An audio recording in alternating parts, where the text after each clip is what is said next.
Hey everybody, I'm Ryan Spencer, and today's video, we're gonna talk about a new option of tires and wheels for your backcountry bush plane. Specifically, the one that I went with is called STOLwheelz.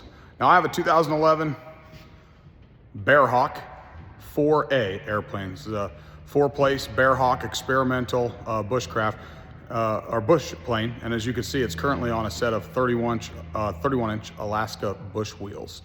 They're an expensive tire, running about $5,200 shipped for a pair of them to replace them. And so as mine are coming a little bit due with some weather cracking and things like that, nothing major, just getting there. I was looking for another option, and I bumped into the STOLwheelz option. I'll have a link in the video down below that you guys can check it out. Did some research, looked at weights and dynamic weights and static weights for rims and for tires and for everything, and found that it's a really good option even for a heavy bush plane like mine with a 2,700 pound maximum takeoff weight and a 2,500 pound maximum landing weight in the utility category. So everything I researched shows that I had more than enough capability in weights, both static and in dynamic. So landing loads, hard landings, out in the backcountry, potholes, things that might be sticks, twigs, things like that that might cause the dynamic load of the rim and the wheel to increase.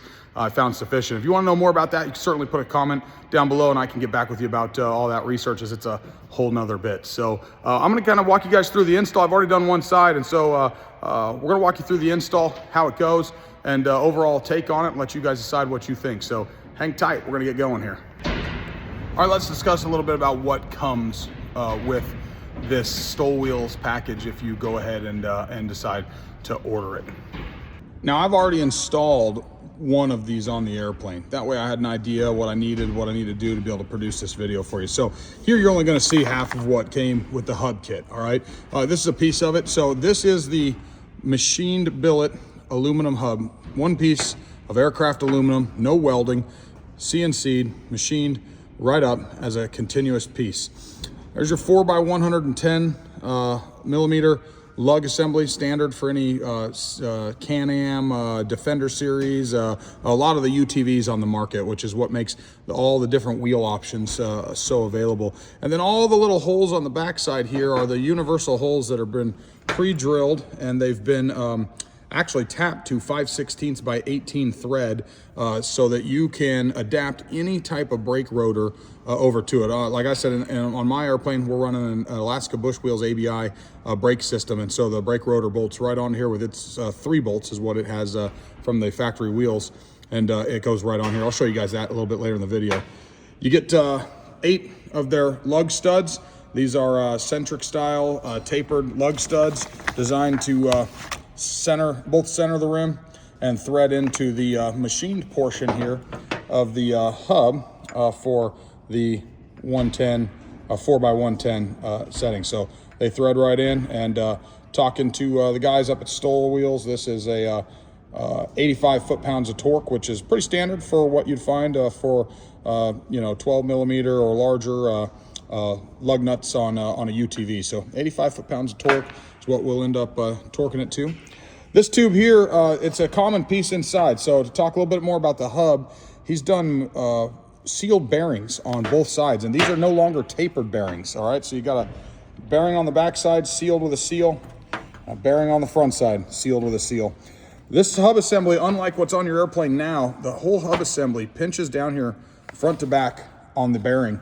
And you no longer tighten it and then loosen like you would on a normal airplane, spin the wheel and get that feel for, just the right tension instead of cotter pin. Here you actually torque the nut down to about 20 foot-pounds or so, right against it, and it goes tight, and it holds these bearings tight, and you no longer are spinning on the spindle of your axle, but these bearings themselves, the whole machine setup is designed to spin and rotate on these bearings. And so it's a pretty cool setup going that direction. Inside of it is a piece of that spacer that you see there, and that's just simply, they put that in there, it comes that way for you already, so that when you slide it over your axle, there's not this giant gap in there and this big mess to collect dirt, debris, sand, things like that as you're out operating. It also keeps your bearings separated appropriately from inside bearing and inside race to the outside bearing and outside race. So that's what comes along in the hub kit, you'll get 2 of these, you get 8 of your lug nuts, and you'll get a large piece of the spacing material that you might need in your application. I got real lucky, and you guys will see in the videos ahead,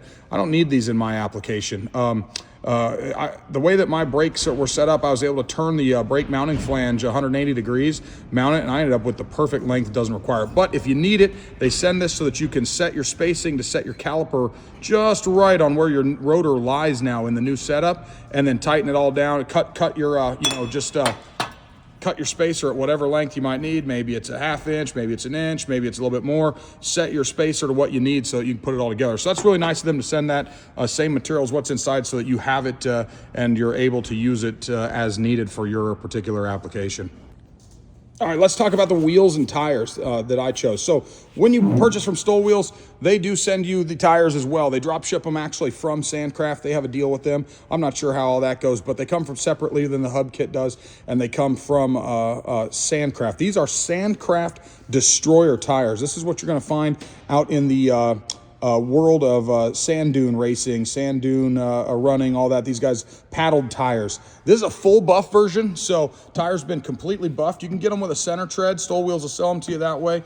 I think Shane up at Mad Custom Cubs is running a set with the center tread on his patina cub up there, so that's something you can look at if you're interested in that. But I went with a set of full buff. They're a rough, kind of a rough buff on the tires. You can see here in the video. Really nice, thick rubber, but the tire's relatively light, weighing in at like 21 to 23 pounds. I'll have to look at their website, remember exactly what it is. I'll get you guys some weights on stuff in the comments below as we go along. But overall, what I found is that on a set of 31-inch bush wheels, this is their 32 by 1250 15 tire. They offer a 31, I think, a 32, and a 35 setup. In the 32 setup, it's saving about 4 pounds total from the Alaska Bush Wheels 31 setup over to this, but where you get your huge weight savings is in their 35. Their 35-inch tire weighs 30 pounds less than the Alaska Bush Wheel 35 on your airplane. That's a pretty good amount of weight to be adding back for maybe a tent or some other stuff that you might be hauling into the backcountry, some food, a cooler, who knows, that you're gaining back by going with this setup. As for the wheels, guys, like I said, STOLwheelz sells a set of 15-inch non-beadlock wheels that are really nice. Nothing wrong with them. They're actually the lightest on the market at 15 pounds. I didn't find anything else that was down there. But I went with the Bullite wheels. That's B-U-L-L-I-T-E, Bullite wheels, as you can see on the hub there. And the reason I went with these, I wanted a beadlock for running lower PSI, lower pressure. A handful of the guys online are saying that they're running STOLwheelz wheels and they're running them down at 4 PSI and aren't having any troubles, but I wanted to make sure I went with beadlock. So these wheels weigh in at 17 pounds. They're 2 pounds heavier per wheel than the STOLwheelz wheel, but I've got the beadlock ring and the beadlock capability going on for low pressure. Another thing I really liked about this wheel setup from Bullite is that if you see, these are ribbed on the inside. They're forged with a ribbed inner wheel, and the idea behind that is more strength in the wheel before it would want to buckle under dynamic loads. It's supposed to make the wheel a bit stronger and increase the dynamic load capability.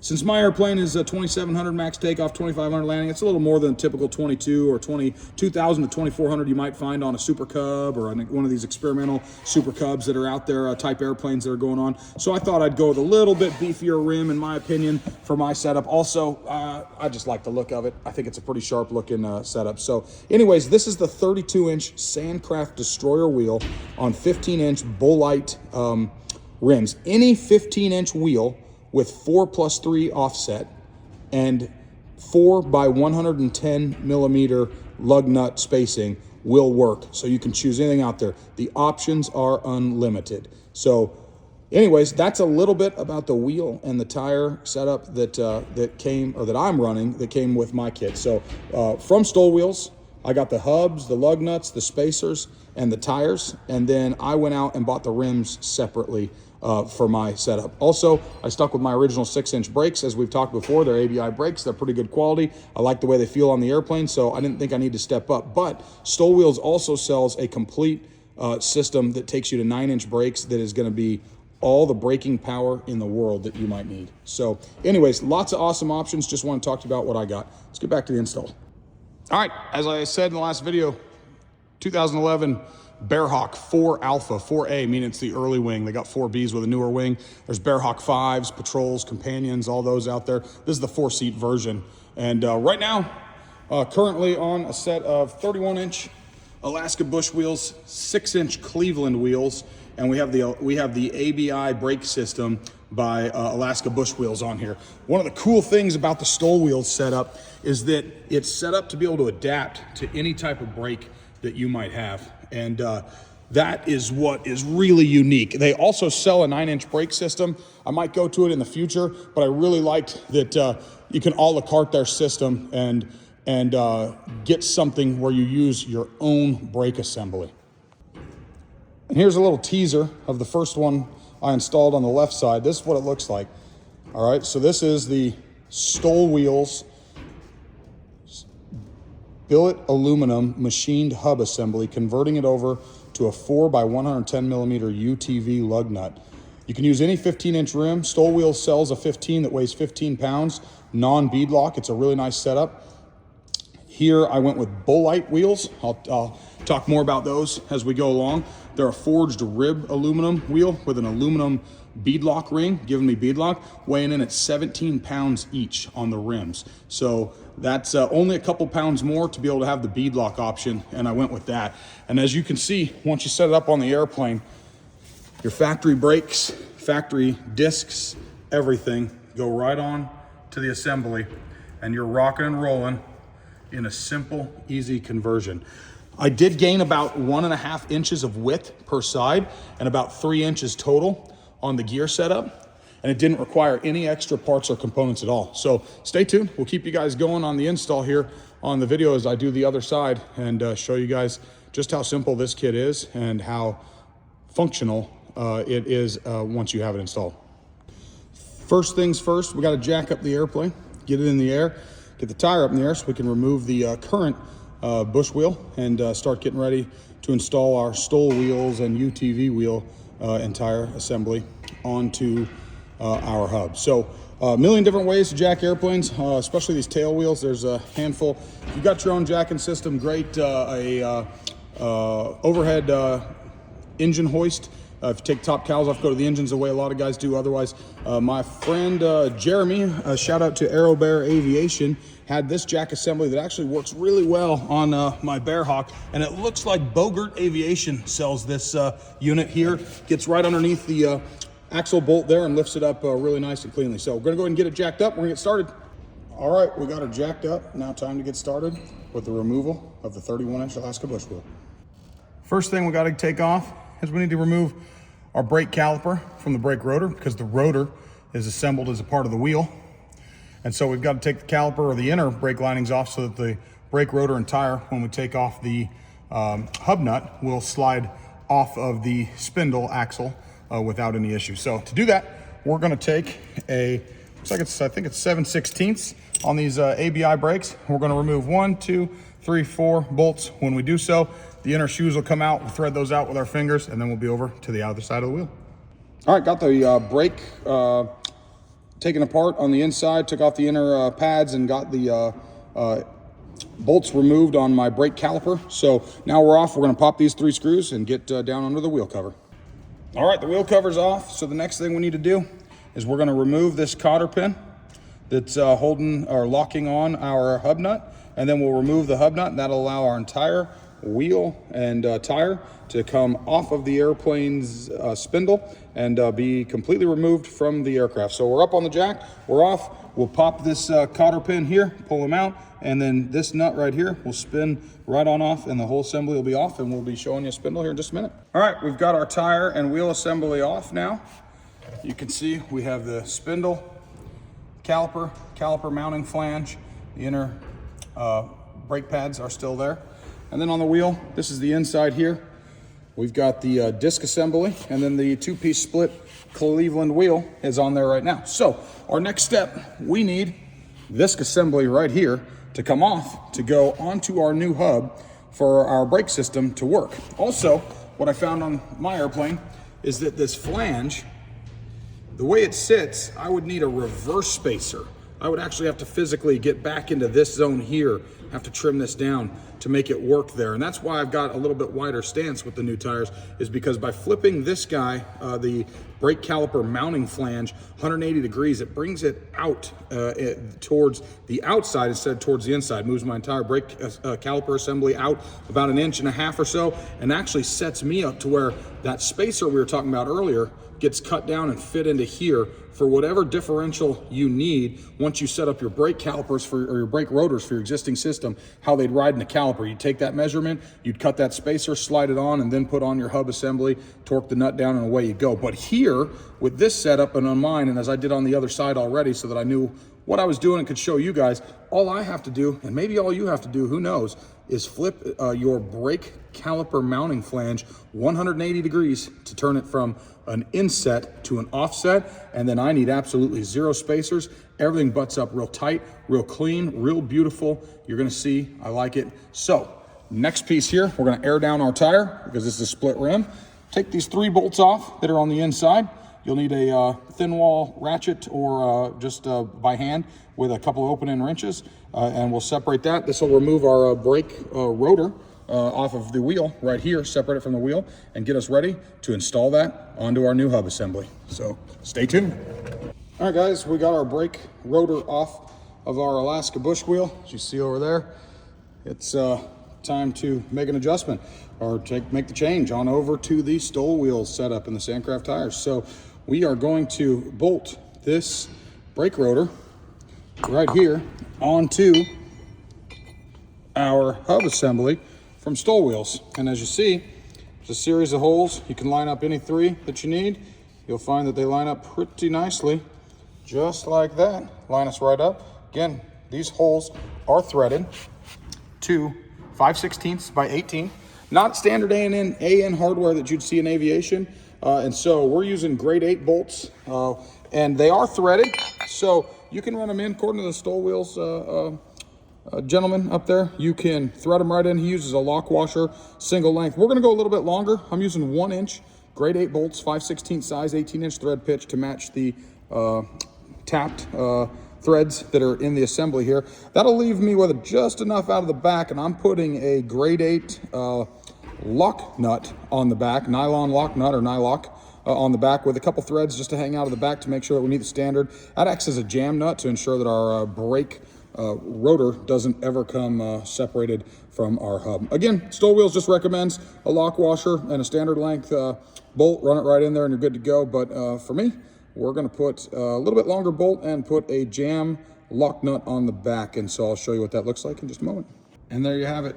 We have our Alaska bush wheel brake rotor, or our ABI brake rotor assembly for our ABI calipers that I've got. They are assembled, as you see. They're a 3-hole system, so they line up perfectly with the STOLwheelz machined flange. So we've got our 3 bolts in, tightened down and secured. And then of course, as I said, I went with nylock lock nuts on the backside, secured those all the way around so that we have a complete and assembled hub and brake rotor assembly ready to go on the airplane. Now, let's talk about that. The next piece that we have to do here is, as I discussed earlier, looking at my setup, you can see how my brake caliper is offset inward. And you can see how that's done with the caliper ride pins here. Now with my setup, these pins can ride either direction, which makes it really convenient. So what I'm gonna do is I'm gonna undo these 6 mounting bolts here for the caliper flange.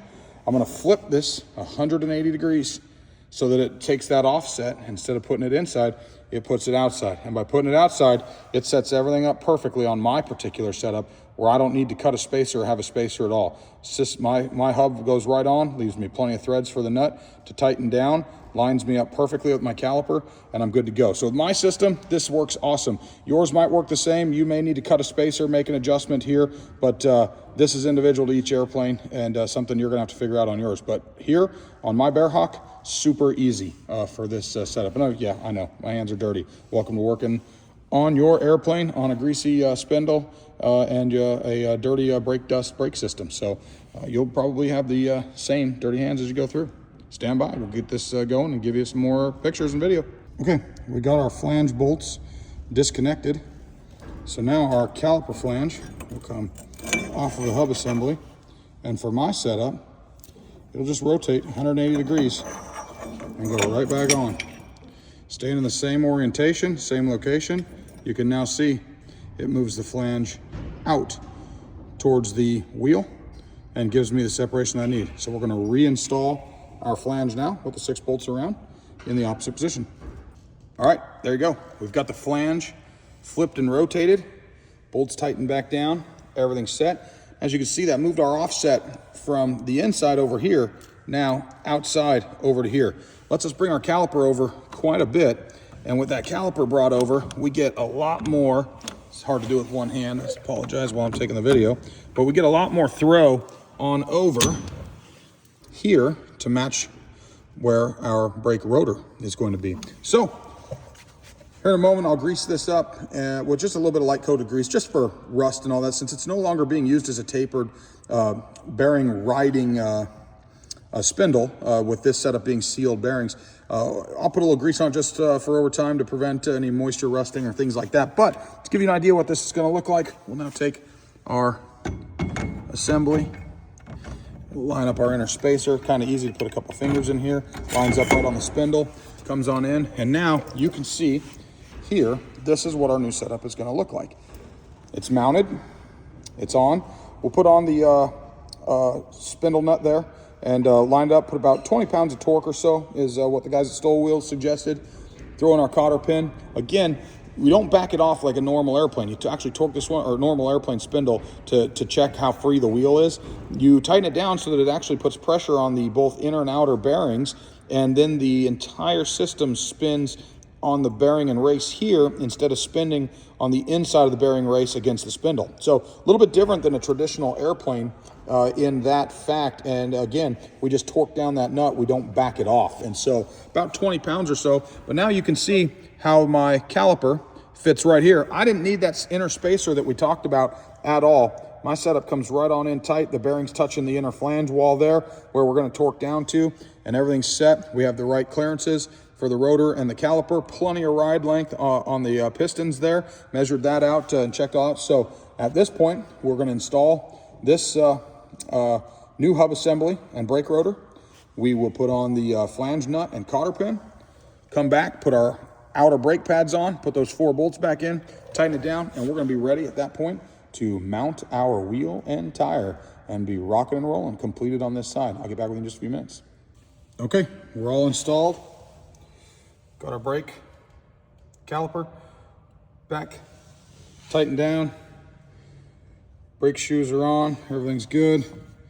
Got a nice little bit of, just a little brake on there. You can see plenty of gap in there.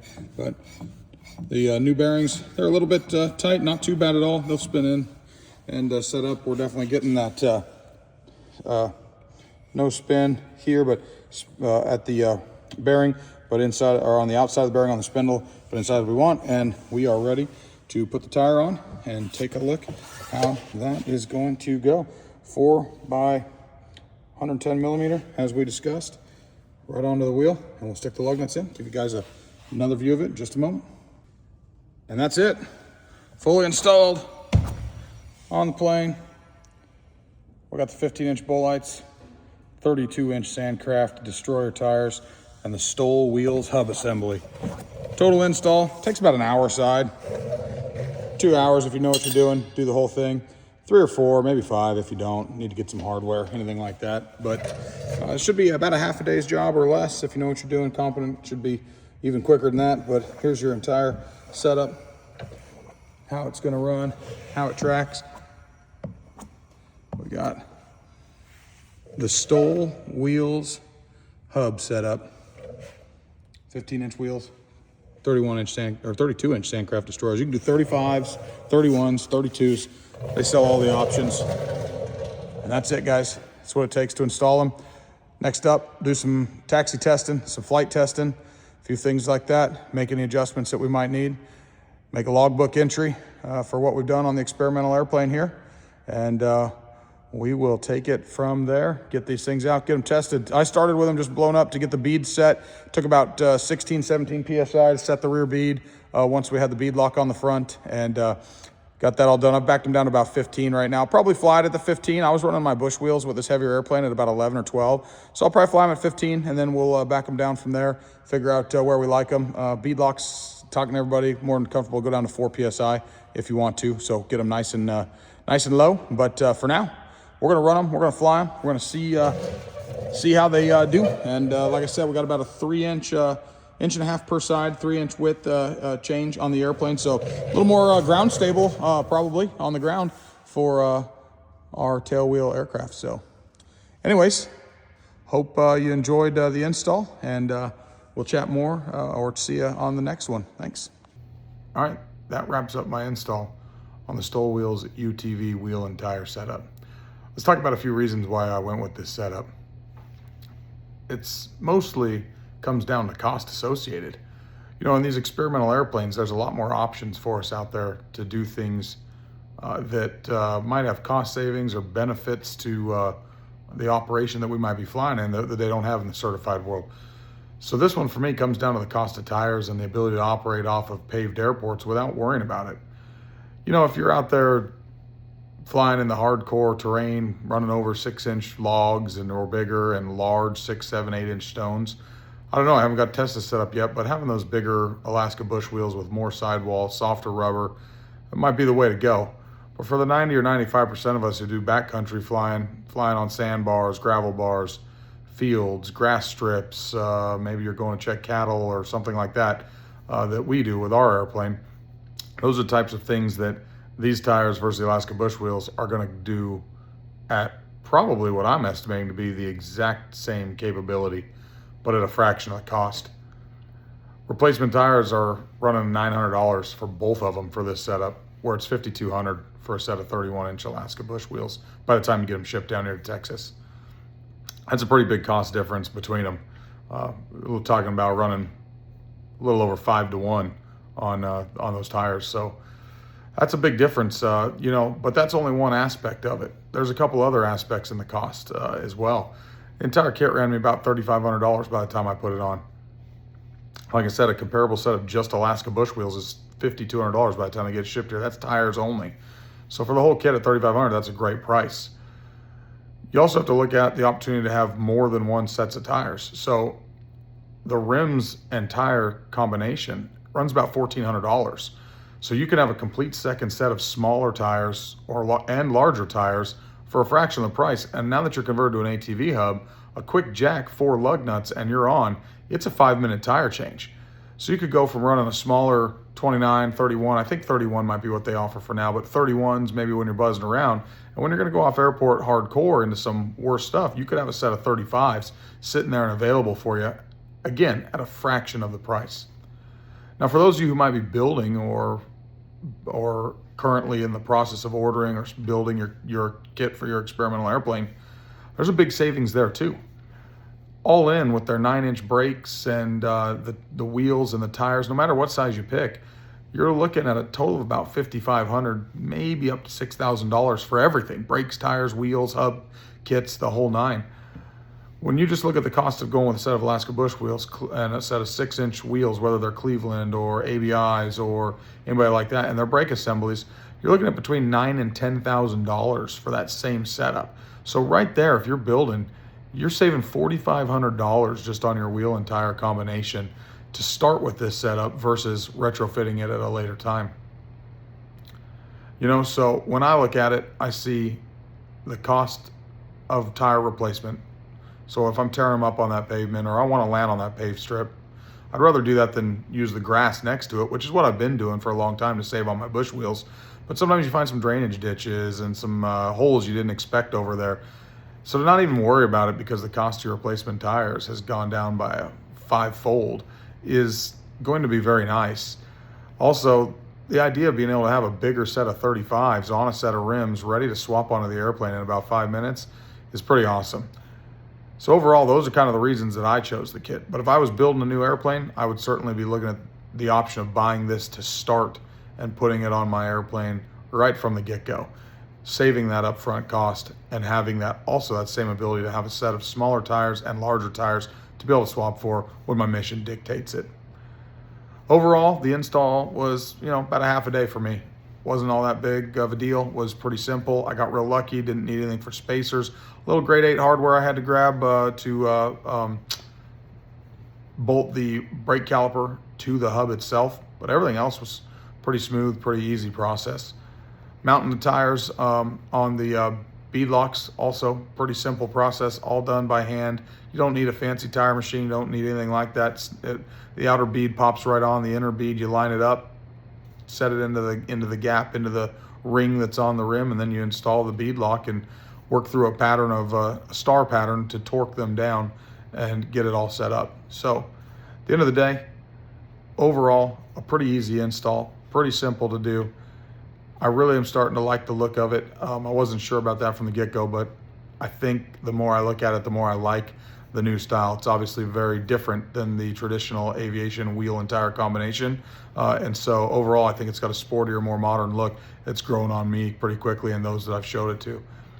So stay tuned for some more. We'll get some video and some reviews on how it performs once I have a chance to get it out. It was a little bit windy today, so we finished up the job, decided we'll wait for a better weather to take it out and test it. But certainly we'll figure out, are they stiffer, are they softer, do they perform the same, do they perform differently, and overall, over some time, what's the longevity of the tires and the entire setup. So anyways, I hope you liked the video. If you did, appreciate that. Leave a comment, get back with you with any questions you guys might have, and look forward to making more in the future. Have a great day.